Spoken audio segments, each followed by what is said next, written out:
Alex Jones here reporting for Infowars.com. It is Monday, July 25th, 2011. And Paul Watson has put out an article on prisonplanet.com and Infowars.com that really illustrates the fact that every piece of evidence, every smoking gun, every arrow points towards this Breivik guy being an absolute 100% patsy. Now remember, governments will lie to us about WMDs and 5 years later admit they lied on purpose. They'll put out fake bin Laden videos. They will announce anything. We don't know if any of this is true. And all the telltale signs are there, but I want to get into the new evidence. But first, remember that they had the drill in the 2 days before, less than a mile, less than a kilometer actually, away from the Prime Minister's offices that got bombed. The witnesses out at the island report at least one other shooter, and now arrests have been made, but that's all sketchy. You have the professional glamour shots of him in the different outfits we'll get to in a minute. You've got the 1,500-page treatise. You've got the professional video. All of this, and the bizarre Knights Templar connections, and the guy meeting with right-wing leaders all over Europe, including England, and now this call to track and control and put conservatives on no-fly list when Michael Savage already can't go to the UK. This is the rollout, the flip from Al-Qaeda to Europeans, the white Al-Qaeda that they've been promoting. But when you read this incredible story here, Watson goes through different facets of it, but you learn that his Facebook was altered. And this is confirmed, that right after the shooting, someone with the codes went in and added that he was a conservative. You can go to my website and blow these up. We have them saved.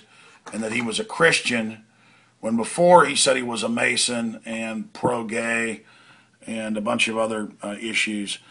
And it looks like, well, it's confirmed he didn't write hardly any of the dossier or the treatise, the manifesto, if any. It's just a bunch of plagiarized stuff, and there's no way to know it even came from him. This has all the telltale signs. So he goes from being basically what you'd call kind of a liberal nationalist to, after all this happens, his Facebook's altered, and the media goes with it and uses it. And there's a lot of other frame-ups. I mean, you've got to go through this article. It's a medium-sized article. It's not that long. Everybody can read this. Everybody can look at this. This is really, really important. And again, I'm doing these live reports, or semi-live, and I'll upload them like a minute after I'm done, because there's just so much going on. There's not enough time, even on the radio, to cover it all. But today, for 3 hours, I got Dr. Steve Pachinik, who wrote the book on black ops for the CIA and State Department, joining me.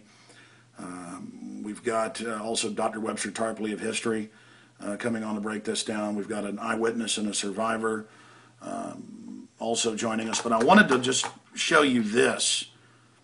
Again, he's using the classic Illuminati symbol. He's put out this promotional video. The whole thing appears to be an attempt to invoke a clash of civilizations, to create, just like the CIA was caught creating Al-Qaeda in '79, and then the ideas of Al-Qaeda are put out, and then actual real copycats take up the ideology and do carry out terror attacks, some of which are real, but from the onset was generated by a government ledger, or like a government comic book, a government idea. Similar to in New York and Chicago, every time somebody jumps off a famous building, the police then station guards there for a few days, because every time it gets attention that somebody jumped off the Empire State's building or the Sears Tower, copycats go, you know, I want to commit suicide. How about I run over there and do that too? And so the police know that. And it's the same thing with this terror. All the hype of this could get actual lone net lunatics to try to imitate it. You got the death toll of 93, record shooting. I mean, this whole thing, one shooter doing that, again, strains belief, strains credibility. You've got the glamour shots. This whole thing is just completely scripted, and all this weird Illuminati symbolism with the skulls, and him in the bio suit. Oh, and he's an organic farmer, and oh, you know, You've got to watch the quiet farmers. I mean, this whole thing is out of central casting. But at the end of the day, this is being done and it's being used, even if it's real, which I doubt. The evidence doesn't show that.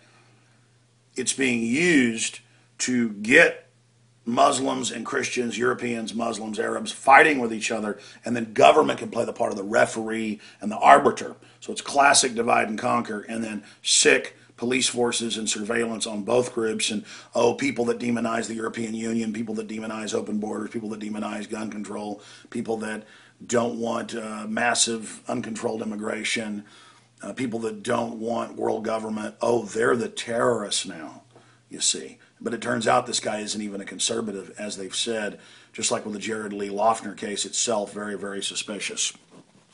We'll be covering it all today on the radio. And if you don't have a local AM or FM in your area, you can always listen at Infowars.com. I'm Alex Jones, reporting from the front lines of the Infowar.